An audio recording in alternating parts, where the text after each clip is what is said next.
Kama umezaliwa na hizi sifa 12 ama tabia 12 nitakazozitaja hapa, wallahi wewe ni mtu mwingine kabisa. Wewe ni mtu ambaye Mwenyezi Mungu amekufadhilisha fadhila nyingi, hajafadhilishwa watu wengine ambao huwaelewi. Wewe ni mtu ambaye Mwenyezi Mungu amekujalia kheri nyingi tofauti na wanadamu wengine unaowaona. Wewe ni mtu ambaye hutakiwi kujifananisha na watu wa ajabu ajabu. Wewe ni mtu ambaye hapa duniani malizia na ibada zako tu, kwisha habari yako. Wewe ni mtu mkubwa sana mbele ya Mwenyezi Mungu. Na sifa ya 12 nitakayoitaja hapa, kama hii sifa unayo ndugu yangu, pamoja na hizi 11 za nyuma, wewe ni chosen one. Allah amekuteua na kuhakikishia wewe, Allah amekuteua. Hutaki kujifanisha na watu wa ajabu. Naanza kuzitaja sifa hizo. Kama unazo utajihesabu mwenyewe nafsi yako, mimi ndiye au la. Bismillahirrahmanirrahim. Sifa ya kwanza. Sifa ya kwanza, utakapojiona wewe ni mtu ambaye unachukia kuona ndugu hawatakani. Ukijiona wewe ni mtu ambaye unaona upo katika ukoo, maana sio familia tu, hata ule ukoo, ukaona watoto wa shangazi hawajuani na watoto wa na nyinyi, ukaona shangazi yako labda sijui mjomba wako nani yako, watu ndugu hasa huko wa baba, mara nyingi sana utakuja kuona watu hawatakani, watu hawaelewani, lakini wewe ukawa unafanya bidii kwenda kuongea nao, wewe unafanya bidii kuwatafuta, wewe unafanya bidii kuwachukua watoto wako wewe binafsi uliowazaa, kuwapeleka kwa ndugu zako, alimradi wale watoto wapate malezi ya kujuana wao kwa wao, wafahamiane. Unachukua bidii katika, yaani wewe hulei kama kuku wako ndo wako tu. Kama hii dunia ya leo unawasikia wale watu na unapowasikia wale watu wanasema mimi na familia yangu tu bwana, mimi mtu hanitaki na mimi simtaki, mimi kafanya nini wakati hanitaki. Ni watu ambao wapumbavu, akili zao wanakuwa haziko sawa, kwa sababu Mwenyezi Mungu achasimama amelaanika. Ukimuona mtu tayari hana muda na kutaka ndugu atakane, huyu yumo katika laana ya Mwenyezi Mungu. Si maneno yangu, Allah akasema ulaika alladhina la'anahumullahu fa asammahum wa a'ma absarahum. Mwenyezi Mungu watu hawa anakuwa tayari kashawatia uziwi na macho yao pia Allah kashayatia upofu. Bila shaka hata wakisikia mawaidha wao wanasema mimi sina time na mtu, sina time na familia. Hata akiona ishara za Mwenyezi Mungu ya uumbaji wake, yeye haoni chochote, kwa sababu Allah tayari kashamtia upofu. Ukijiona upo hivi ndugu yangu, wewe ni mtu ambaye unataka ndugu atakane, wapendane, unafanya bidii, ndugu yangu, wewe ni mtu mwingine bwana. Mshukuru Mwenyezi Mungu, usilie, wewe ni chosen one. Sifa ya pili. Sifa ya pili, utakapojiona wewe ni mwingi wa kujieleza pindi unapomkosea mtu. Wewe si mtu ambaye una majibu ya shortcut. Yani wewe hujali wala ni mtu ambaye careless, hopeless. Wewe ni mtu ambaye unazunguka katika kumwambia mtu jambo lake limradi asikasirike. Unaona shida kuonekana wewe ni mbaya. Ndugu yangu, shukuru sana Mwenyezi Mungu, wewe ni mtu mwingine kabisa. Sifa ya tatu, wewe unatamani kila mtu afanikiwe. Hujali awe nani limradi kwamba watu wafanikiwe. Na hata kama wewe una nguvu ya kuweza kuwafanya wapite, basi utawafanya wapite. Ndugu yangu, wewe mshukuru Mwenyezi Mungu, wewe ni mtu mwingine.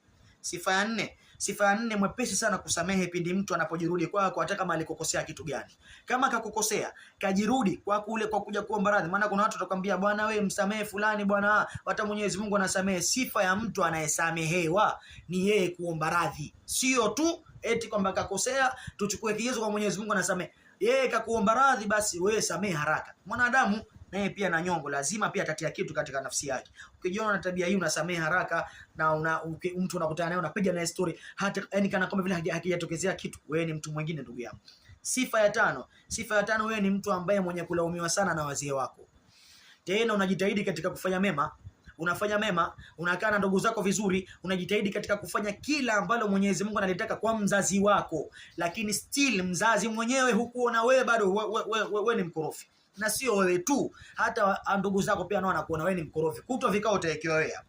Na unajitahidi unapokipata tu unawajali ndugu zako, wazazi wako, lakini bado wao wazazi, ndugu wanakuona wewe si mtu yupo kipenzi katika familia. Asilimia kubwa sana. Hiyo ni mada nyingine. Sifa ya sita ni mwenye kushindwa kurudisha ubaya. Ukijiona wewe ni mtu ambaye una tabia ya yani hata kama mtu kakukosea na unasema mimi huyu utashika adabu yake nitamrejeshea atakoma, lakini siku ukakutana naye leo unataka kufanya ule ubaya, moyo wako unakataa.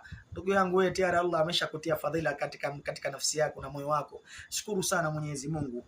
Sifa ya saba, kukosa misaada kwa uliowahi kuwasaidia. Ndugu yangu, wewe ni mtu ambaye maana tutasema yani bahati yako mbaya. Yani wewe ni mtu ambaye unajitahidi sana katika kuwasaidia watu, lakini usaidiliki wewe pindi ambapo unapokuwa na matatizo. Utaanza kusema mbona watu hawanisaidii jamani? Mshukuru Mwenyezi Mungu. Wewe ista'in billah, muombe Allah, muombe msaada Allah, sio wanadamu. Sifa ya 8, sifa ya 8, heshima yako kubwa sana kwa wakubwa na wadogo.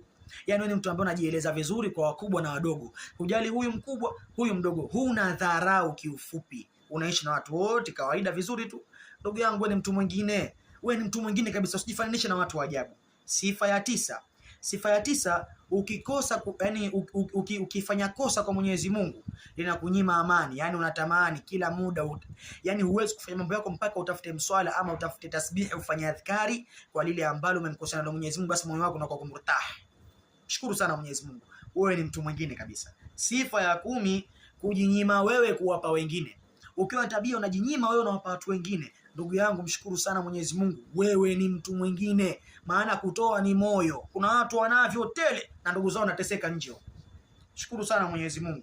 Sifa ya 11, watu hawa hawaachi kuhusudiwa wala hawaachi korogwa kwa sababu hawa Mungu anapowajalia huwa mioyo yao iko wazi, wanatoa tu, wanatoa tu, wanatoa tu, lakini ile kutoa kwako ile ndio kuna watu wanachukia, huyu kwa nini Mungu amjalia hivyo, aenda kukoroga. Lakini hata wakikoroga horogeki wote kwa sababu wewe tayari umo katika hirzi ya Allah subhanahu wa ta'ala. Hata wakikuhusudu, shari ya husda yao haikufiki yote kwa sababu upo katika kinga ya Allah, tayari wewe ushafadhilishwa. Na sifa ya mwisho ndugu yangu kama hii unayo, pamoja na hizo nilizozitaja hapo, wewe ni chosen one. Allah amekuteua ndugu yangu. Sifa yenyewe ni ipi? Ukijiona wewe ni mtu ambaye unaichukia dunia, unaipenda akhera, huna time ya kufuatisha ya watu wanaoyasema, mimi mwanangu lazima na mimi mwanangu nimpeleke kambi kama walivyopeleka watu wengine. Huo upuzi wewe huna muda nao. Mimi mwanangu lazima pia nimnyoe panki kama wanavonyoa watu wengine. Huo muda huna kabisa.